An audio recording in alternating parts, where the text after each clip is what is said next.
For the ones who work hard to ensure their crew can always go the extra mile, and the ones who get in early so everyone can go home on time, there's Grainger, offering professional-grade supplies backed by product experts so you can quickly and easily find what you need. Plus, you can count on access to a committed team ready to go the extra mile for you. Call, click Grainger.com, or just stop by. Grainger, for the ones who get it done.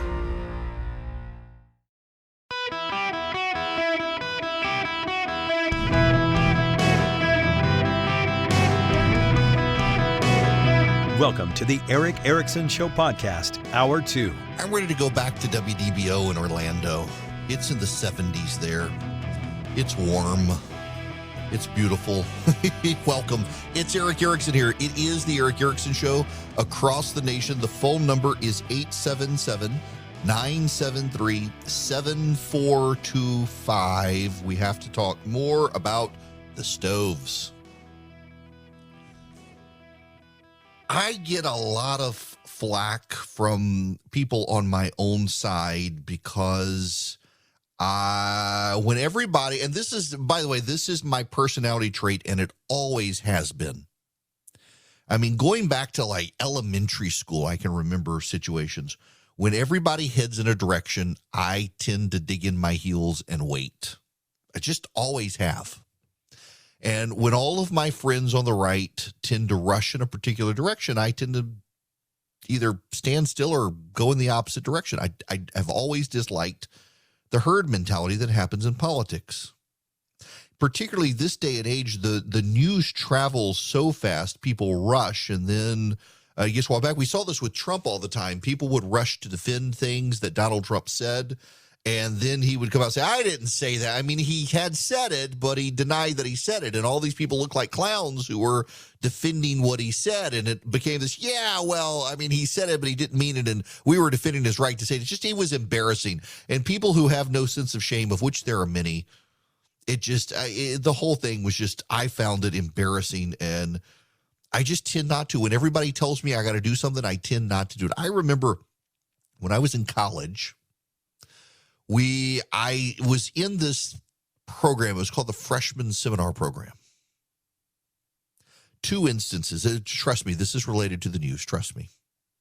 One, we had to go on a camp out. And, you know, I got to college and I was told specifically that when you went to college, you're your own person. There's going to be no more making you got to go to bed, no more making you make your bed, no more doing this, no more doing this. You're kind of your own person. So I resented like hell that they mandatory camping trip. I didn't mind camping. I liked to camp. At least I used to. I kind of like the Ritz more now, but I liked to camp. But I did not like to be made to go camping. And so I went, and I flat out refused to do any of the activities. Would not do it. They could not make it. They couldn't hold it against me. It was expressly a camping trip was what I was told I had to do. I didn't have to do all the group hug thing, the trust falls and the crap like that. So I wasn't going to. It was my subtle protest. I do not like these herd mentalities. I do not like being told there are things that I must do when I was first told I didn't have to do it. It's just my personality trait. The other one was in the same class. I went to a Baptist school. And it was Baptist, I can use air quotes to say, but it was still technically a Baptist school, Mercer University. And the program that I was in, the teacher was a very far left feminist. I mean, she had kids and she breastfed in our classroom in front of us. One of those things. That was a novel thing to me. Well, at some point, she and her teaching assistant had decided that every student of the class needed to go to a gay bar and then write about what it felt like to be hit on people of the same sex and to engage in that atmosphere. And it's like, I'm a Baptist. I don't drink, number one. I don't want to go to a bar. Number two, I don't want to go to a gay bar. I'm heterosexual. I don't want to do this. And she told me I would fail if I did not do the exercise. Well, I found a copy of the Board of Trustees of the university, and I called every single member of that Board of Trustees who had an REV period in front of their name, every single one of them. Called them and introduced myself. I was a student at Mercer University, and this is the situation. I needed to make them aware of it, and I got called by the provost of the university, summoned to his office, was deeply, angrily admonished for calling members of the board of trustees. How dare I, a freshman at this university who knew no one, do this? And then also, how about I just take a C and call it quits with the class? And I was happy to do it, to get out of the assignment. And then the professor wound up giving me a B. Said that she actually was impressed with my bravery for standing up to her and doing something like this. I wound up getting a B in that class. Never went to class. I just got a B. Don't show up and stop calling the preachers who are in the board of trustees. It's my nature, and it always has been. I don't like to tell you things I don't believe are true, and sometimes you guys get mad at me and yell at me for dismissing things that everybody else in the conservative movement says, like the Damar Hamlin falling over because it was the COVID shot, and it turns out it actually wasn't, and the doctors who actually examined him say it wasn't, not just the people who saw it on TV, but some people will never be persuaded that it wasn't the COVID vaccine, and I get that. It's by faith, and you can't reason with those people, but I'm not going to... People find me insulting or belittling, and I'm not trying to be. I'm just trying to tell you, I disagree, and here's why. Here's what I think. And too often in the past, I have seen people pull the rug out from under the people. They decide they're going to double down on their partisan position, and then suddenly the rug gets pulled out from them, and they look like fools because they rushed in to defend a partisan point when it was an indefensible point. I say all of this to call your attention to the gas range ban. The Consumer Product Safety Commission announced it was examining whether or not to ban gas water heaters, gas furnaces, and gas stovetops. Richard Trumka, the union leader, was interviewed, and this is his quote. It is not my quote, it is his quote. He said, products that can't be made safe can be banned. That was Richard Trumka's quote. Products that can't be made safe can be banned. He said that in defense of banning gas stoves. Alexandria Ocasio-Cortez got in on this. She responded to Ronnie Jackson, the Republican congressman from Texas, who said he'd never give up his gas stove. So did you know that ongoing exposure to NO2 from gas stoves, nitrogen dioxide, is linked to reduced cognitive performance? A Arkansas state legislative candidate replied back, "Are you taking a crack at Gordon Ramsay?" Nick Freitas, the Republican state senator, or in the House of Delegates, said, "Did you know that it's a lot harder for the government to arbitrarily cut off your access to power if you're using gas as opposed to electricity?" South Carolina Representative Matthew Lieber replied, "Didn't know everything in the White House ran off gas." Lots of jokes. It turns out Alexandria Ocasio-Cortez, based on her own pictures of her own apartment, has a gas stove. Kamala Harris has a gas stove. Joe Biden and Jill Biden have a gas stove. And the Consumer Product Safety Commission announced they were going to consider banning gas stoves. They claimed it was because 12% of kids get asthma from gas exposure in houses. The reality, when you read the actual report, is it's all about climate change and global warming. There was all sorts of even celebrity outrage. For those of you who don't know, professional chefs like gas ranges. You can't flambe with induction or electric. Electric actually causes more problems in houses every year. Electric is more expensive to operate. It's linked to more home fires, more fuse blowouts, all sorts of stuff in houses. Electric ranges are actually considered more of a liability for insurance companies than gas ranges. They're also more expensive to operate. Full disclosure, we used to have electric. We've got an induction in our house, and I love induction. It boils water faster than either gas or electric. And the heat you can control. So the heat between electric and gas, you can control the heat better with gas. Between gas and induction, you can control the heat better with induction. But you can't flambe with induction, and you have to have pots that react to a magnet. Nonetheless, despite Alexandria Ocasio-Cortez having a gas stove, She rushed out to defend the Biden administration's policy. It's good for the environment. It's good for your children. It's good for you. This should be done. Never mind that I've got one. Pay no attention to that. The Biden administration has walked it all back now. The Consumer Product Safety Commission has released their clarification that they have no intention at all of banning gas stoves. It was a misunderstanding based on a poorly worded statement. They're going after Richard Trumka without throwing him under the bus. Products that can't be made safe can be banned. What they're now saying is they want to at least see, is there a way to make gas stoves better, meaning more expensive for poor people? So all the people on the left who rushed out to defend this and say it was a good idea, and there were many. Alexandria Ocasio-Cortez, probably one of the leading defenders of the policy yesterday, they've all been thrown under the bus now by the Biden administration. They got the carpet pulled out from under them. This is very much like in the Trump situation where people would rush out to defend the crazy things he said and did, and then he'd walk it all back, say, I never said that, or I never did that, or they misunderstood me. You're left hanging. Same thing happening here. But here's the other thing. My buddy Neil Stevens pointed this out. Here's what typically happens, is they come out and they say, you're a conspiracy theorist. No one wants to ban your gas stove. And then they begin to say, no one's coming for your gas stove. You're a conspiracy theorist. So it's not that they're not doing it. They're just not coming for yours. That's kind of where we are. The next step will be, well, we're just supporting healthy choices. These are the blessings of liberty. You're a conspiracy theorist. And eventually they'll get to, it's good that we're mandating this. You're a bigot otherwise. I mean, it's the same thing with transgenderism, that it's not happening. Nobody's putting boys in girls' bathrooms. And then it's, well, it's not happening in your area. You're just a conspiracy theorist. It's not going to happen. And then why are you opposed to what's going on, you bigot? This is the pattern that the left does in all these things. But because this has gotten so vocal so early, now it's something people are paying attention to.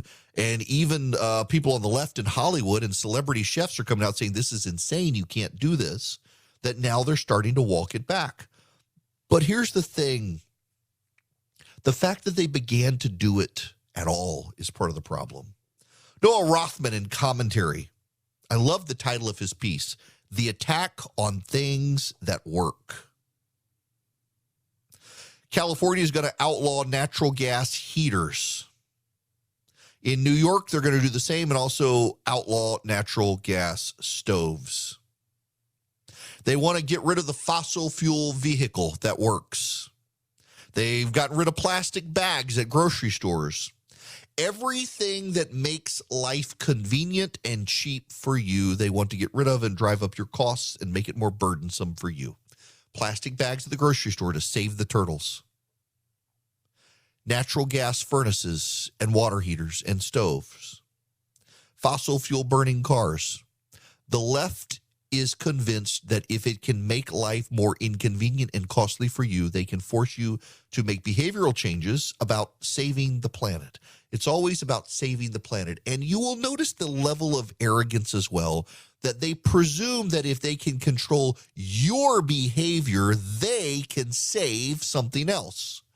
That somehow there is if you blame everything on us, then we and our behaviors can be the solution to something, as opposed to natural occurrences, things that just happen, natural phenomenon. No, it's all us all the time. We're all powerful, omnipotent beings who can save the planet by degrading our own lifestyle. Except in this case, the outrage came so fierce, so fast on gas stoves, the Biden administration has had to run scrambling back and tell Richard Trumka to shut up. But we should still keep our eye on this story. If you own a small to medium-sized business that kept employees on payroll through COVID, you may have a big cash refund waiting for you. The Employee Retention Credit is a tax credit of up to $26,000 per employee, and now more businesses than ever qualify. The experts at RefundsPro.com specialize in cutting through the red tape of qualifying for this government program. Most of their refunds are over $100,000. Even businesses that have received PPP funds may be eligible, and there are absolutely no fees unless you receive a refund. There's no reason not to apply. If your business experienced shutdowns, limited capacity, supply chain challenges, or even reduced revenue due to COVID, you likely qualify. RefundsPro.com has already helped hundreds of businesses, so don't lose the refund you're owed by missing the deadline. Get started today with the free 5-minute questionnaire at RefundsPro.com. That's RefundsPro.com. My buddy Vince, who one day will build my house whenever maybe I won the lottery. I haven't even checked. I bought a ticket. I did. If not, it'll just be through hard work and success in radio. But one day he will build my house.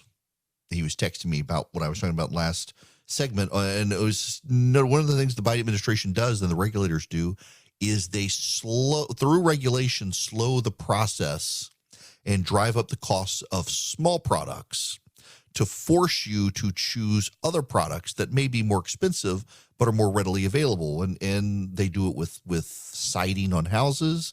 They do it with appliances. They do this on and on. I'll tell you one of the big things, as Vince knows, because we have had long, deep conversations about this. I stayed, so there are some condos up at the waterfalls at Lake Burton. It's a golf course owned by Nick Saban, and I got to stay in one of them a couple of years ago, and I've been dying to go back, and it's not available. But this condo had a shower, and this was the greatest shower of all time. It had to have like 12 shower heads in it. I mean, it sprayed parts of your body you couldn't otherwise reach. And it also had like a steam room function. You push the button, suddenly you're in a steam room. And it had like a heated seat in it. You could stay in that thing. It had unlimited hot water. You could stay in that thing forever. It was like a car wash. It was glorious. I could stand in a shower. It is therapeutic to me. Stand in a shower all day long, take a beer or two in there and just have shower beer and just it's glorious. I love a shower, especially with really high pressure, like take the skin off me pressure. I love them. I want one. Well, the Biden administration, they want to start regulating these showers too, because they want the rich people to be able to get these multi-shower head things. But you poors, you're not allowed to do it because it's environmentally wasteful. The water is wasteful. You shouldn't be able to do it. If you want to do it, your shower head should only be able to put out a trickle, and they should all be combined no more than a gallon. So you've got 12 shower heads in there combined, should put out no more than a gallon. It's the most ridiculous thing. And the rich people get away with it because they fly up to Canada, they buy the stuff, and they bring it back home in their suitcase and put it in where the regulations aren't as strict. It's just they want you, the poor people of America, the middle class people, even the upper middle class people, to be constrained in ways they themselves are not. They have gas stoves. They don't want you to have one. It's a level of hypocrisy. It is Animal Farm. It is absolutely Animal Farm. And that's why the socialism, communism aspect of this has to be called out. What's good for them should be good for you, but they want you held to a different standard. Same with the classified documents, which we're about to get into. Hello there. It is Eric Erickson here across the nation. I reached out to my buddy David Nicholas. Danzig, you better be listening to me. You didn't even have to ask me to do it. Dave Nicholas actually manages some of my money for me, and I do ads for him in return on my flagship station, WSB. Also a really good friend of mine who I've known for a number of years, and figured David, he's on Fox News all the time talking about this stuff. He might as well come talk to me about it. David, Happy New Year to you. Hey, Eric. Happy New Year, man. Great to be here. So, okay, you and I were texting earlier too about this, and the overall economic numbers. My buddy Chris, who's a realtor and does a lot of foreclosure work, sent me this news item. And foreclosures are up 19% month over month. Prepayment payoffs of mortgages are the lowest in American history. Mortgage delinquencies are up significantly. You got Jay Powell's statement, Jamie Dimon saying he probably needs to keep raising interest rates. Things just superficially seem good, but when you pull back the layers here, it looks pretty bad underneath. Yeah, and I mean, obviously, last year was a rough year for the markets, right? S&P was down 20%, NASDAQ was down 30%. I mean, bonds, like the average bond fund was down 10%. So we are in a bear market. I mean, the market is, if you look at the market, we're in a bear market. But the interesting thing, Eric, if you look at the data, no bear market has ever reversed without the Fed cutting interest rates. And you just said it. I mean, Jerome Powell was pretty clear. The Fed is not interested in cutting interest rates. We're still raising interest rates. And so I do think that the trouble really hasn't started yet for the market, for the economy. I'm optimistic about the future, but we've just never had an economy that's taken off without the Feds lowering rates. And they're very clear that they're going to keep them higher for longer. You mentioned real estate. That I think it's impacting the real estate market the most. I mean, I've got lots of friends that are realtors. I watch the housing market closely. I mean, the housing market is, in a sense, coming to a screeching halt. And so I think we're going to see it there, and that is one of the things that I think is leading that'll start to slip into other areas of the economy as well. So what would you recommend if people are looking at the numbers and the data out there? How do you advise people to kind of prepare for what's ahead? Yeah, and this is where, Eric, me and you were texting about this. You know, the S&P is down 20%, which that hurts, and it doesn't feel good. But if you just look at the average loss for the S&P 500, you can go back the last 150 years. During a recession, the average loss of the S&P is right around 40%. And so I don't want to scare our listeners, but we just want to be realistic that if we truly go into a recession, which I think we technically are in one, but if we're in a deeper, more normal recession, markets could still be down another 20% for here. So this is why if you're 35 years old, this is great for you. You can buy more. If you're 60 years old or 65 years old, getting close to retirement or in retirement, this is really, you need to have a look at your portfolio and say, am I overexposed? Because you don't need to take the loss. I think this is a sideways to down year. So I think you are going to want to own things like treasuries.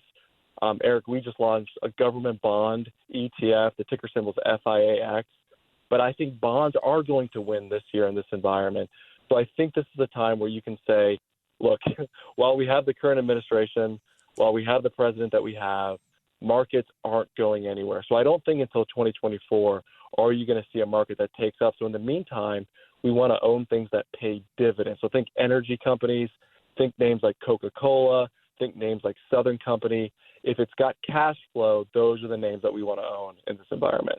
Yeah, I was going to ask you about dividend stocks. I know bonds, but like I know how to get into just my account if I want to buy a stock. And bonds I've never bought into other than like funds and ETFs. But dividend stocks are one of those things that it seems like I read something from like the late 60s until 82. The market was so stagnant that if you put in 10,000, you got out 10,000 over that period of time, unless you were buying dividend-heavy stocks, and then you could make some money. And it just seems like this goes back to the Warren Buffett rule of buy what you know, and like Coke and Apple and dividend-paying stocks of stable companies seems like a wise play. But I mean, treasuries, how do you, I mean, this is one of those things, people, I guess, they really need to come talk to you and a financial advisor, get into treasuries. It's kind of a convoluted process on occasion.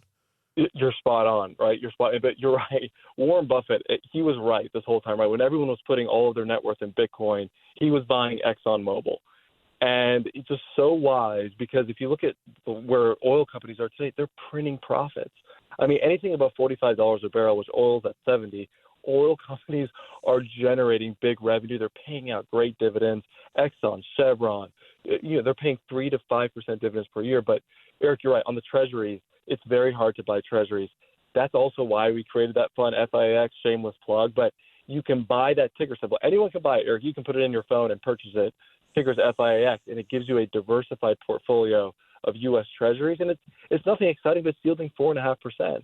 And I just think in this environment, for the money that you don't want to lose, those are great options. But anything that's producing cash flow, energy companies, staples, those are the names that are going to do very well. And what I think, and I hope I'm wrong, but I think it's going to be another tough year for markets, sadly.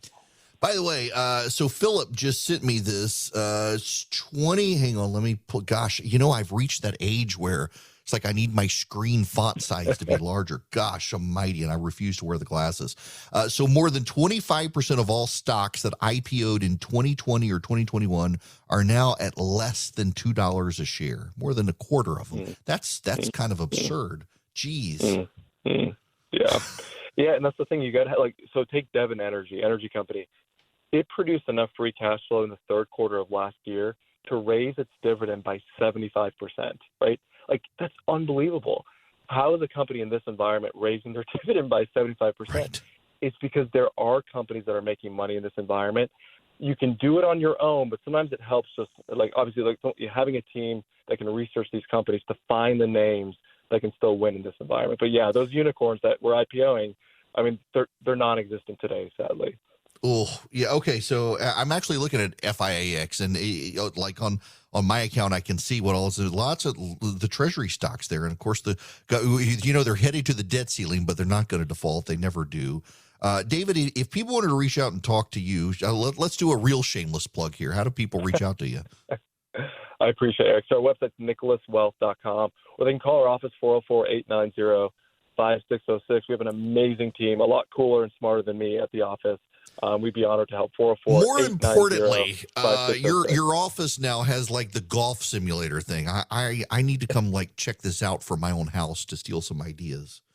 Even better, we've got a whiskey room, Eric, and we've got a seat waiting for you to come by and drink some whiskey. So look, I intend to. By the way, I saw it on my calendar. I'm going to come up there and badly hit golf balls and excellently drink some good whiskeys. David, listen, I'm glad you're here and we're able and available at the spur of the moment to come on. Let me ask you one more question here.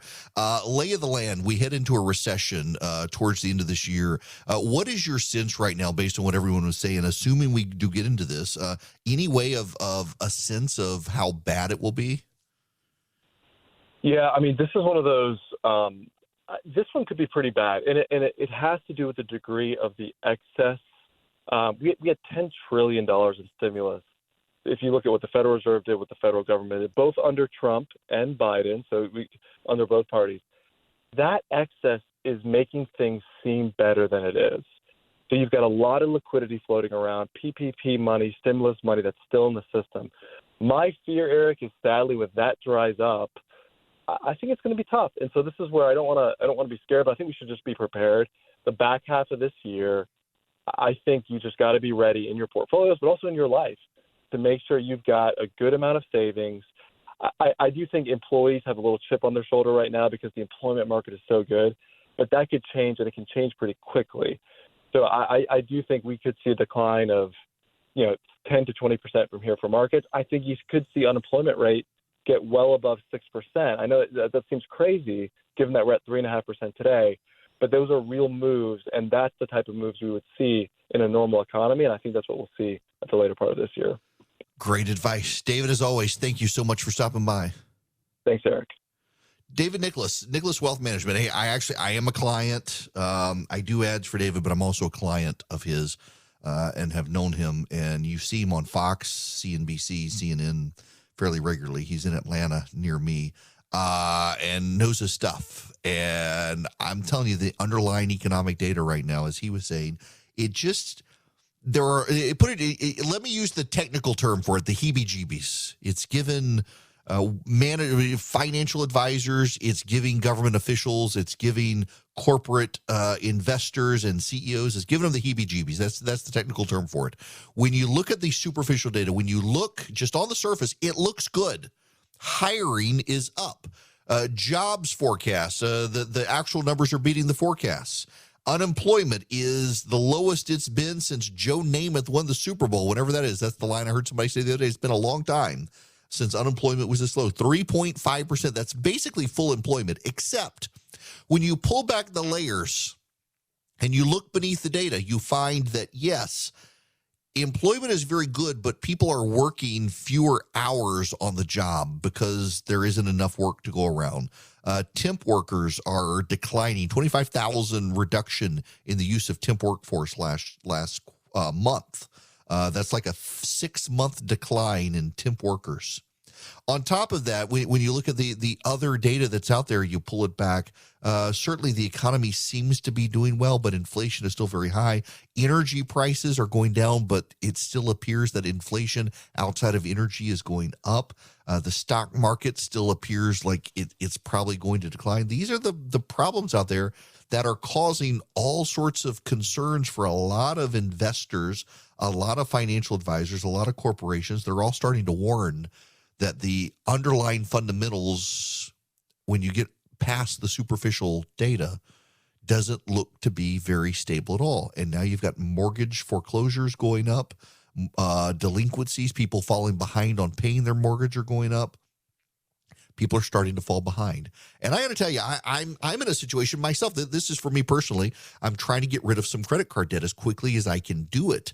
And I don't have a pile of savings outside my 401k. I'm trying to build all of that stuff up and get into better management. We're working through the Dave Ramsey program now, and it makes a ton of sense to get on a budget if you can and pay down if you can. The other big thing is you need to be more and more mindful of this. No one is coming to help you. The government has bailed out so much and so many for so long, there's no money left to bail people out. You got to take care of yourself and your family yourself. And one of the ways you've got to do that is you got to get yourself out of debt as best you can and stop using credit cards. And it's hard. It is a sick cycle to break. And I say this as someone who, for years, I got a credit card in college, and it took a long time for me to pay that off. And I've got other credit card debt I got to pay off. I mean, we got a mortgage, we got car notes, and I'm almost done with my student loan. The mortgage and the car notes left. I got the credit cards. Credit cards are dangerous things. I have one I pay off every month. I got a lot to pay off this month because of Christmas. We didn't do a good job with budgeting. It's just real world stuff. I'm in the same mess you are. I'm not, and I'm bad about preaching and not practicing, and I'm doing better. But it's something I got to work on too. We're all in this boat, and having credit cards right now is not a good thing. Having this ancillary debt is not good. And we have a window of opportunity while the economy is still fairly strong to be able to rectify the situation, pay down our debts, build a little savings, and prepare for the bad things that clearly the markets are beginning to indicate are coming in probably 6 to 9 months. So you got a window of time to get ready for it if you can. One of the things you can do to save yourself some money is just consider moving your cell phone provider to something like Patriot Mobile. Christian conservatives share your convictions, and they might be able to save you some money. They might, depending on what you need. They give you great discounts. If you're a veteran, a first responder, if you're a teacher, if you're an NRA member, if you got a multi-line household because all your kids have phones, they could probably save you some money. Reach out to them. PatriotMobile.com/Eric. PatriotMobile.com/Eric. They use the same cell towers everyone else uses, so you get great service, guaranteed, across the nation. If you don't believe me, just check out their map. They have a very detailed coverage map. You put in your home address, and they can zoom in all the way to your home and show you how good the 5G is, the data, the voice, the LTE, all of it. Go to patriotmobile.com/Eric. You can also call them at 972-PATRIOT. They have 100% U.S.-based customer service, 972-PATRIOT. Call them, tell them I sent you, get that free activation, talk to them about the great discounts, or go online. You can do it all there. You can even take your existing phone number to them and still use the same number or get a new one if you want. PatriotMobile.com/Eric, E-R-I-C-K. Go now. Hi there, it is Eric Erickson here. The phone number, 877-973-7425. Should you wish to be on the program, a emailer, where did your email just go? Charles? Sorry, I'm having email issues. Yep, Charles pointed out that in the Netherlands, they have banned gas stoves. That these ideas aren't just coming out of anywhere. The environmental activists, in the Netherlands, they're having farmer protests again. They're trying to ban farms. They want to ban particularly the farms that are not vegetable farms or fruit orchards. They want to ban cattle and animal farms. So no pigs, no chickens, no goats, no cows. They will rely on other people. It is kind of absurd just how adamant the left is that you should have to be dependent on government and outsiders for your own self-sufficiency. And I'm telling you, you got to run counter to that zeitgeist. You have got to be dependent. Now, I'm not saying take it to extremes. I saw someone earlier today put something on Twitter, and I really started to respond to it, that you'll note all the people notable in the Bible were prone to violence. You've got to be able to be violent for God to take care of you or something. No, who came up with that? No. Bad reading of the Bible. But God provides for you. And the government and the left would love for you to swap out God for government in all aspects of your life. They would love for you to be dependent on your government. And look at the Netherlands now. They literally are now going to have to rely on France and Germany to provide them their beef and poultry because they're shutting down these farms to contain pollution and emissions, particularly methane, because of climate change. Germany shut down so many of its power plants, they became dependent on the Russians. And by the way, Donald Trump told them this would happen. They were laughed at Donald Trump when he said it at the United Nations, and he's been proven true. Why? Because you could see it coming. It was obvious to everyone except for the environmental zealots who want you dependent on government and hostile foreign powers for your livelihood. You must become independent. Teach yourself some skills. Learn to cook. Learn to garden if you can. I would love to learn to be a carpenter. Honest to goodness, I would love to learn how to handle lumber and build things. I'm trying to avoid euphemisms with the word wood because Charlie and Philip will start snickering. But nonetheless, I would love to be able to build stuff. I would, and I don't have that skill set. I think I'm too impatient for it. I've never really learned. Would love to do it. Now, when we come back, we got to move on to the president south of the border, and we got to move on to, well, what AMLO said. And also, when we come back immediately, I want to get back into the records that were in the Biden office at the University of Pennsylvania. There's more data there. Right now, I need you to know this hour has been sponsored by First Liberty Building and Loan in Noonan, Georgia. Don't let that deter you. Nationwide, if you're in charge of the finances of a business anywhere in this country, they can help your business grow. If you're buying a building, building a building, expanding or getting into a franchise, buying out a business partner or buying the competition, reach out to First Liberty, $750,000 deals and more. FirstLibertyGA.com. The Frost family, been doing this since the 90s. Good people, good friends of mine. They can help you. FirstLibertyGA.com. When we come back, the double standard in the coverage of the Biden classified documents.